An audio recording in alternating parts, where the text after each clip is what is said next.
Welcome to Gray Overload. I'm Anthony, and this is my 2019 year in review and how did companies fare throughout this year.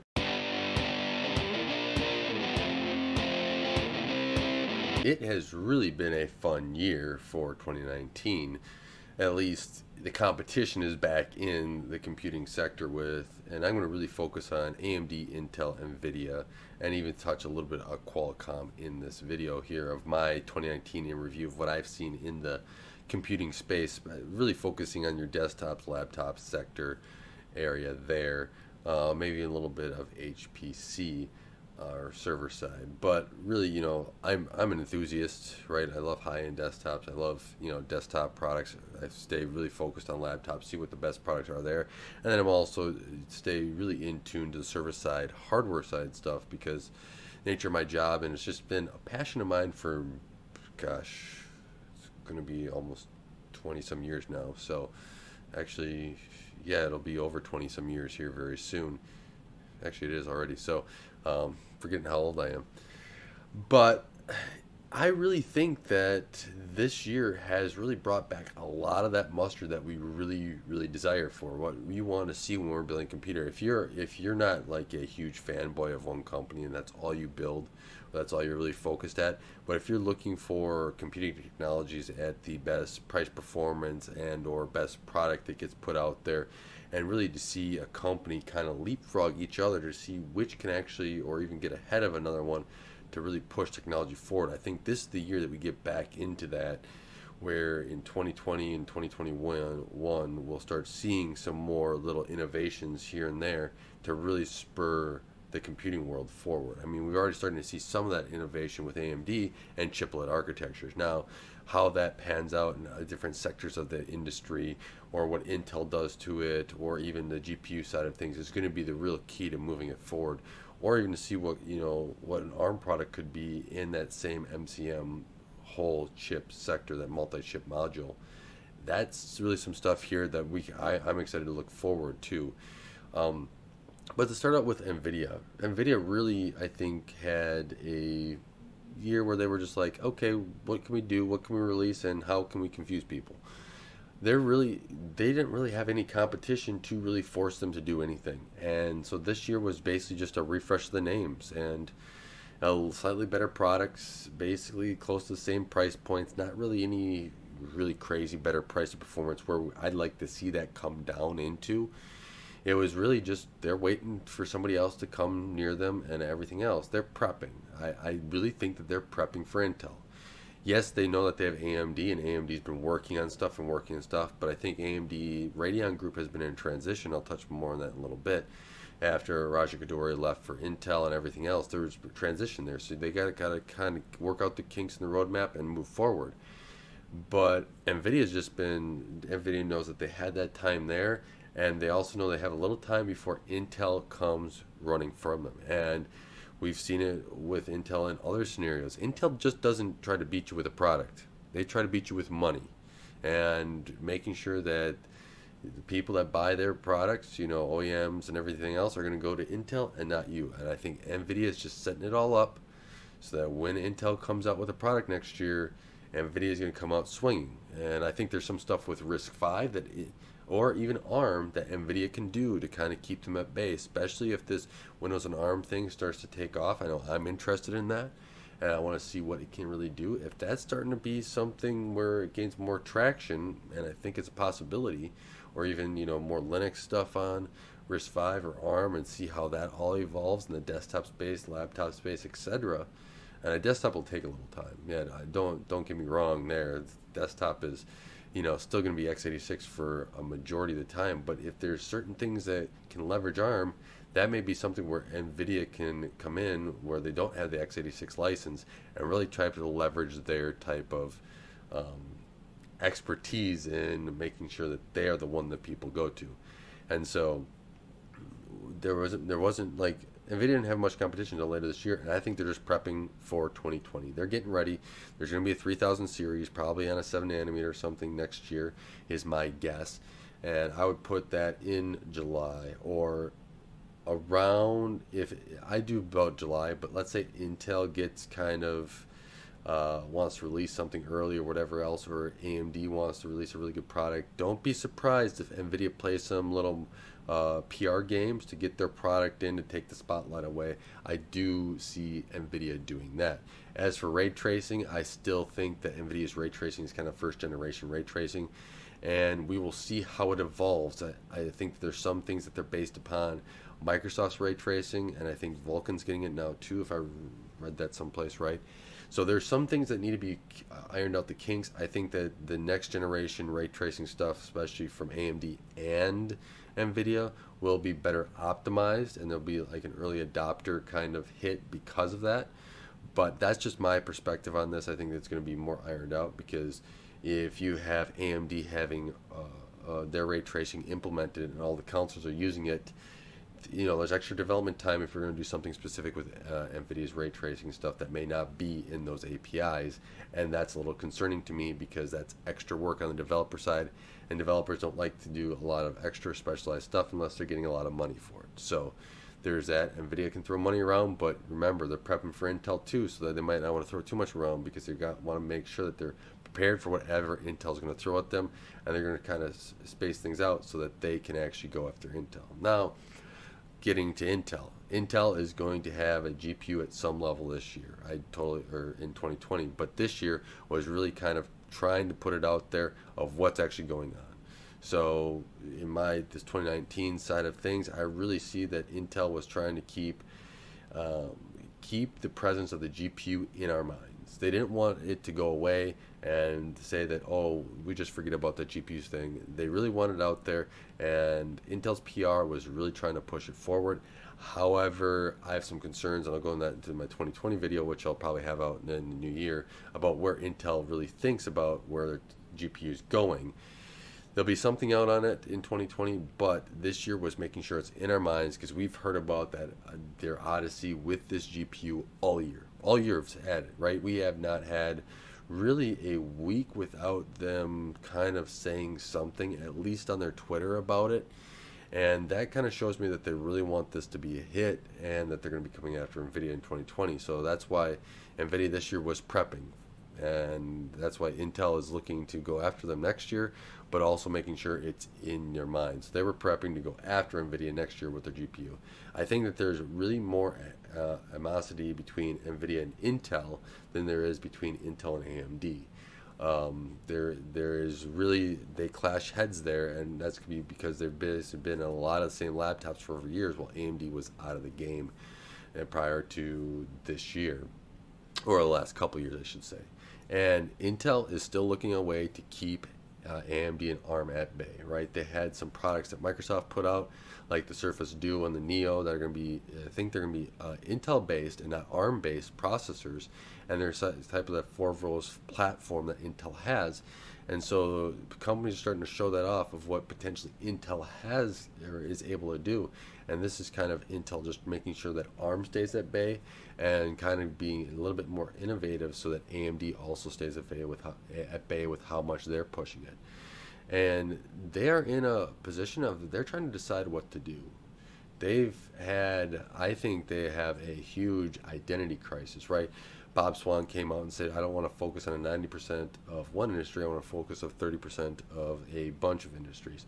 And so I think they have an identity problem that they're trying to solve, and I don't know if that 30% context, I listened to what he said, or read it and stuff, and I have some questions about how he sees that company. I'd like to, get some more context on that, because 30% is all great, but if you're still spreading yourself out and just a little bit too thin overall, and don't have the R&D to back up to get that 30%, you could still have some areas where you should have had that 90% and waited on this one until you were able to take that 30. But there's, Intel's had a problem with manufacturing this year. I'm not going to sugarcoat that. Their 10 nanometer has not been great, and with Taiwanese semiconductor company already going out and getting 7 out there and just pushing it. I mean, if Taiwanese semiconductor is able to hit what they're saying, which is like N5, so they're 5 nanometer, they're 3, they're working on, 1 now, or 2 and 1. I would be concerned about where Intel's at. Even Samsung, if Samsung starts hitting their stride with stuff too, I know that they've had a few setbacks, but it could get rough for Intel with being able to hit all of their stuff for getting 7 nanometer done as well. And this year has not been one where they've been trying to fix it, right? This has been a year of Intel trying to fix their manufacturing and not succeeding. We get some 10 nanometer projects, but really it's not until next year where there hopefully is going to be, big chips in 10 nanometer and everything else. So I'm a little concerned about Intel going forward on that front if they can't figure it out. But this year was trying to really get something working. I mean, for Intel, it's been many, many years of 10 nanometer saying it's going to work, it's going to work, it's going to work. And Intel is still saying it's going to work in here. Their max capacity issues were not from just being max capacity and selling a whole bunch of chips for good reasons. It's because they were also selling a whole bunch of chips for bad reasons. And that's their security flaws, trying to get out from underneath that, provide enough processing power for people. And so Intel was also defined, I think, in 2019 by security flaws. And I don't see them going away, because Intel is just not out of that cycle yet.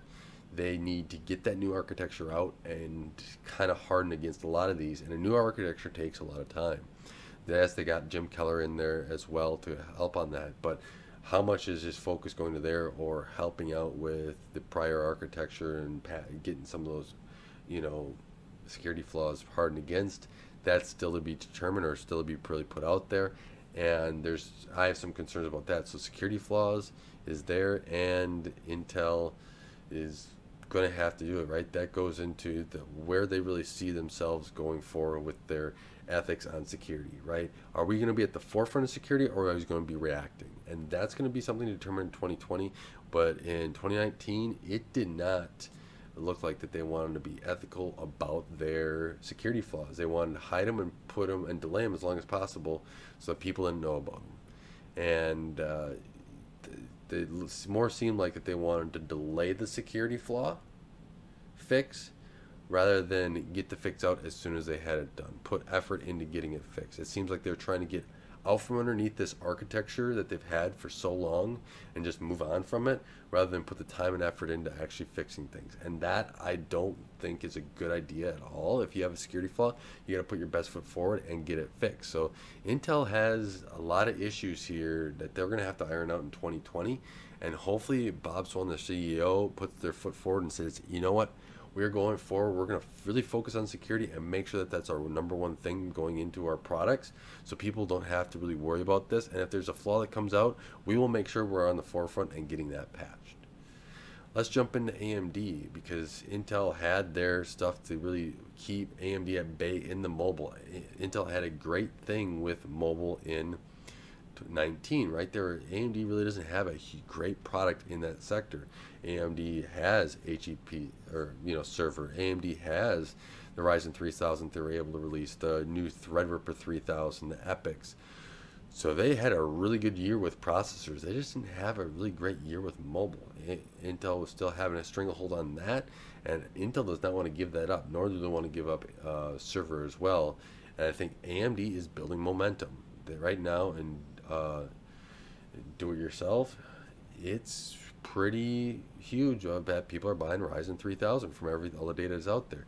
OEMs still need to catch up. We need to focus on getting, or AMD needs to focus on getting the products to OEMs so that OEMs can actually build a great system around AMD's products. Threadripper is amazing. HEDT is now given. Intel basically gave it away. Say, here you go. Unless we see something with the 28 core and that coming down into HEDT rather than more, I kind of see like HEDT server kind of crossing it, because it's so hard to get and it's nearly impossible to source anything for it, right? And it's so expensive, where the Threadrippers, yeah, but they're not horrible. Like, I think, what is it, $2,000 for the 32 core right now. We don't know what the 64 core is going to be released in 2020, but 19, AMD came out swinging on the CPU side. And if AMD keeps up this innovation, that I think they have to, right? You don't want to. I think AMD is smart enough to learn from what Intel did. At least it seems like Lisa Su and her team really has that down, from at least what they're saying. and at least with the server guys, what they've been talking to the server guys is that we're delivering this and we're on this cadence. Here's where you're going to be delivering a product, and this is what you can expect. So if server guys love that, right? I love that. If you're going to tell me when the things are going to be kind of released, how much to expect from performance, okay, now I can plan out what I need to buy and what I need to do. Server side stuff is not instant. It's not right away. It takes a long time planning. Even with high-end desktops, it doesn't. I don't just go and buy them, one day. I do actually plan everything out. A lot of my stuff is planned a year in advance for what I do development-wise. So I know where to go, and AMD is doing a great job, so we kind of know where it's going. Hope Intel can do that in 2020, but AMD really gave to us the direction they're going each and every time of these releases. So they also came out with the Radeon side. They have the 5500 XT, and I think that that's too high of a price. AMD came out in the graphics with some new architecture, 7 nanometer, and they had a little bit too high a price. On that 5500 XT, I like to see that drop by that 8 gig. I like to see around the 160, 150, 160 mark. And the 5700 was actually competition. To my surprise, AMD came out and competed in that mid-range a little bit, that 5700 or that like 2070 area. I would kind of put that kind of in there, that price range. So that's a great stepping stone. I really hope that AMD does come up more. I would like those prices another $50 cheaper at release. I mean, they did do the whole debated thing, but it's a step in the right direction, right? You're trying to mess with Nvidia. Nvidia's got a stranglehold on the GPU market with how they're able to market and everything else, and AMD came out with a little bit. I think they need to step up their game.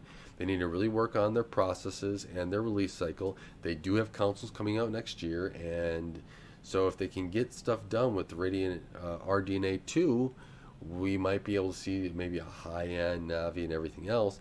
And if Nvidia and AMD line up everything right and kind of work off each other without actually working with each other, right? If they work off of each other, like if they do certain releases during certain times and marketing, and remember, Nvidia's really good at that. AMD's Radeon marketing has some stuff that still needs to be improved on, but if they were able to do that, I think they have some success going forward. But this whole thing with the 5700 and the 5500, I think it was long overdue to get some of these products out there. Yeah, I may argue that they're a little bit overpriced right now, but just getting them out there, getting some new products in that were really long in the tooth, the 580, the 590, been out there for quite a long time because they're based on the 400 series architecture. That was about time to get something rolled out, and we're able to start seeing where the Radeon Technology Group wants to go going forward. So this year was starting to get the wheels turned around, I think, on Radeon Group, and next year I think is going to be a more progressive state of, okay, this is the trajectory now that you can see. We're trying to reset here, get the 5500, 5700, get those out, the 5500 XT, 5700 XT, and then we're going to start going forward. So we'll see what they kind of do naming wise, but I think that AMD kind of reset on the graphics side. It started going in the right direction. Their financials look much better. Hopefully that they keep taking out server space so that we can kind of see a more even market, because that, I think, pushes innovation even faster, because then if you got people leapfrogging and the R&D money to actually invest into that, you can really open up some doors and kind of move your companies forward even faster. So AMD in 2020 does need to work on their mobile stuff. Not that this is so much a 2020 video, but they need that. So it was a really, really fun year to watch AMD, and they kind of put it to Intel in the desktop, server, and HDT side. I mean, they really put it to Intel, and I was impressed by how well they put it in. I didn't think that they would come out swinging this hard. I thought they would maybe have a big mess up at some point. But overall, looking back at it, at my impressions, yeah, it's kind of hard to find a 3900 or 3950X. But when they get in stock, they're selling out right away. So is it just a huge supply issue or what? Like, it's got to be some sort of manufacturing issue in the back end. I don't think it's a manufacturing issue as in that, oh, a whole bunch of stuff is bad. I think it's a manufacturing issue is we need more chips. Can we manufacture more? That's how fast they're selling. So That's just my take, and that's a really good sign for AMD. But they're going to have to work on that and make sure that supply is going to be there going forward. Because if they're in position where Intel still has the same 2019 struggles, and AMD can still hit on all cylinders, and let's say they get mobile even better now, well, then that's going to have to push more pressure on the supply side and to get more of those products out. So AMD is going to have to figure that out, get that ironed out, so that they can be, so like especially on the server side, they can rely on products being there. And when you go to, hey, I want to order this, it's there, you get it, you get to ship it, and you get to use it. So if AMD can figure that out, they're going to be rolling quite smoothly. And if they keep their product cycle release like they did in 19, it's looking pretty good for them. So just to touch on Qualcomm and ARM, especially with Windows on ARM stuff right now going forward, Qualcomm coming out with that chip, I think it's a way that Microsoft wants to put some little pressure on Intel as well. I think Intel's going to be getting a lot of pressure in more different ways, because Intel's been a stranglehold on the environment with no one being able to go outside of it.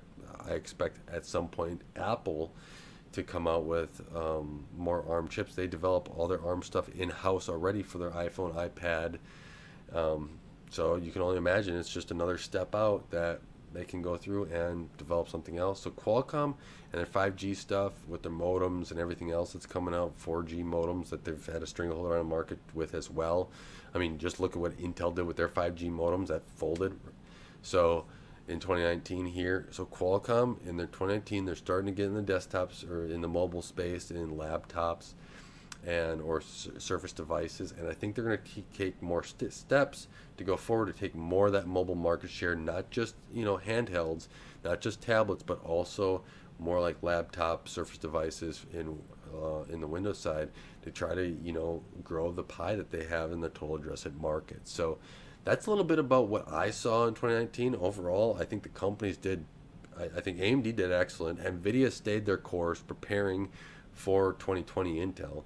And I think Intel took a nosedive and really didn't do that great. I mean, look at Intel's blog post about how performance is rated and everything else.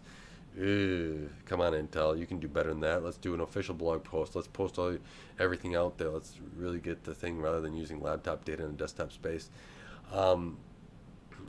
Qualcomm, I really think, is really trying to go after a bigger market. I think Qualcomm is really looking forward to kind of crushing it with their CPUs, and not just handhelds, but they want to get a bigger market. So I think they did great overall, and what their trajectory will be is going to be interesting, especially with Samsung shutting down that whole their whole CPU side stuff. AMD Radeon still needs some work. We'll see what Samsung does with the Radeon stuff and mobile.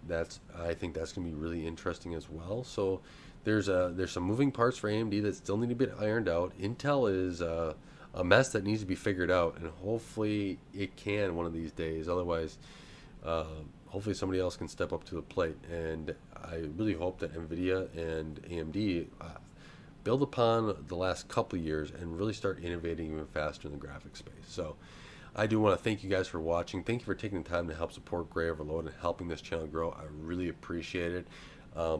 I do want to say thank you guys for helping me through, just watch the videos and everything else through this time. I'm still, well, now it's mostly my wife driving back to the hospital because